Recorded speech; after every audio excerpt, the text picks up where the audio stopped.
आशा के मोती चैनल में आपका स्वागत है। गीता का चौथा अध्याय ज्ञान योग। श्री कृष्ण भगवान बोले, इस अविनाशी कर्म योग को मैंने सूर्य से कहा, सूर्य ने मनु से कहा और मनु ने राजा इक्ष्वाकु से कहा। इस तरह परंपरा से प्राप्त यह योग सब राज ऋषियों ने जाना, परंतु अधिक समय व्यतीत होने से यह लुप्त हो गया। वही प्राचीन योग आज तुमको मैंने बताया है, क्योंकि तुम मेरे भगत और मित्र हो। यह रहस्य अति उत्तम है। अर्जुन बोला, आपका जन्म तो अभी हुआ है और सूर्य का जन्म बहुत दिन पहले हुआ था।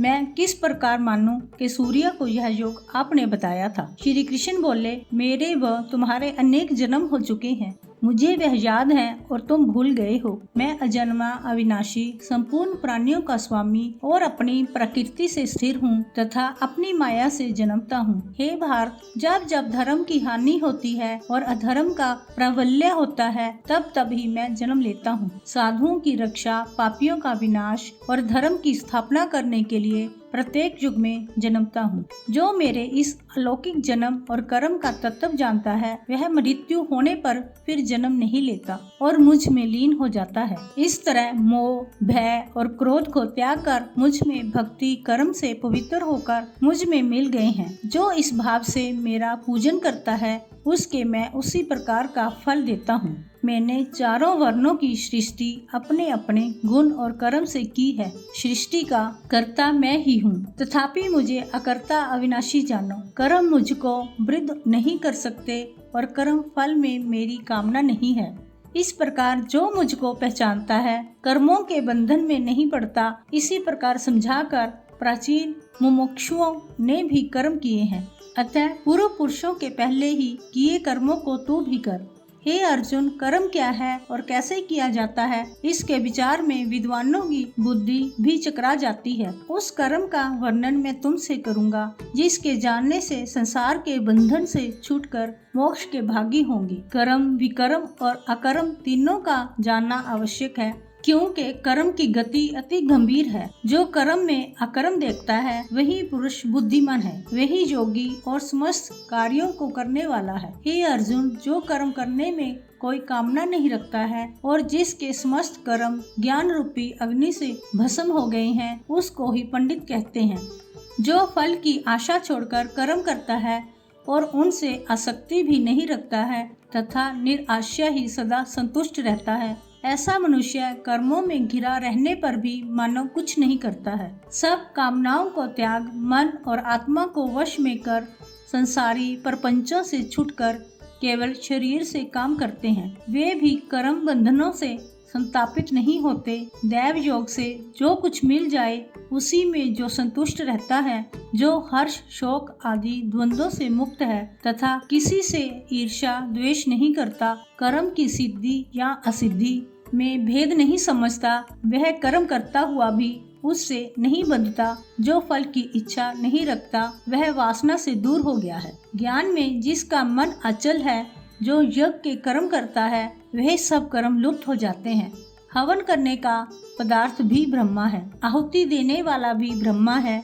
इस प्रकार जिसकी बुद्धि में सब कर्म ज्ञान में है, उसी को ब्रह्म प्राप्त है। कोई कोई कर्म योगी देवताओं की पूजा करते हैं और कोई कोई ज्ञान योगी ब्रह्म रूप अग्नि में यज्ञ रूप से हवन कर परमात्मा का भजन करते हैं। कोई ऐसे हैं जो कि अपनी इंद्रियों को तथा सब कर्मों को संयम रूपी अग्नि में होम देते हैं और कोई कोई इंद्रियों रूपी अग्नि में इंद्रियों के रूप शब्द आदि विषयों को होम देते हैं। कितने ही लोग इंद्रियों के सब कर्मों को और प्राणों के कर्मों को आत्मज्ञान से प्रज्वलित आत्मा का संयम रूपी अग्नि में होम देते हैं। कोई तो द्रव्य यज्ञ करते हैं, कोई तप यज्ञ करते हैं, कोई स्वाध्याय और कोई ज्ञान रूपी यज्ञ करते हैं। कोई प्राणायाम में तत्पर रहने वाले योगी प्राण वायु और अपान वायु का लय करते हैं। कोई आहार को निरंतर कम करते हुए प्राणों को होमते हैं। वे सब यज्ञवेत्ता हैं और यज्ञ से ही इनके सब पाप नाश हो जाते हैं। जो यज्ञ में बचे हुए अमृत रूप अन्न को खाते हैं, वे सनातन ब्रह्मा को प्राप्त होते हैं। हे अर्जुन, जो यज्ञ नहीं करते, उनको लोक परलोक दोनों ही नहीं मिलते हैं। हे पार्थ, फल सहित सब कर्म ज्ञान में ही समाप्त हो जाते हैं, उसी ज्ञान यज्ञ के तत्वदर्शी और ज्ञानी लोग तुमको उपदेश करेंगे। इसलिए तुम उनकी सेवा करना और विनय पूर्वक प्रश्न करके ज्ञान यज्ञ जानना। इस ज्ञान का लाभ प्राप्त करके तुमको ऐसा मोह फिर नहीं होगा।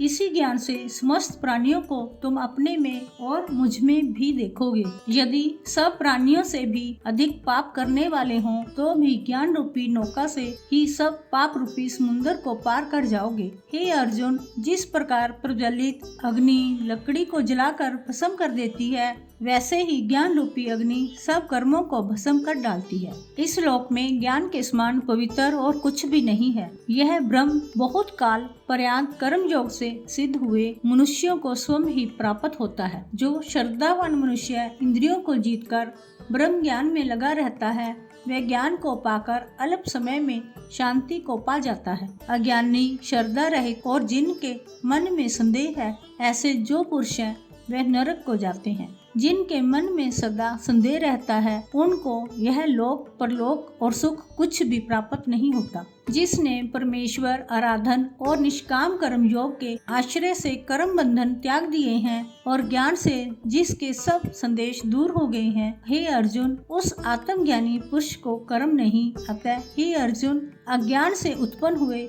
चित्त के इस संशय को ज्ञान रूपी तलवार से काटकर तुम मेरे बताए हुए कर्म योग को करने के लिए प्रस्तुत हो जाओ। जय श्री कृष्ण।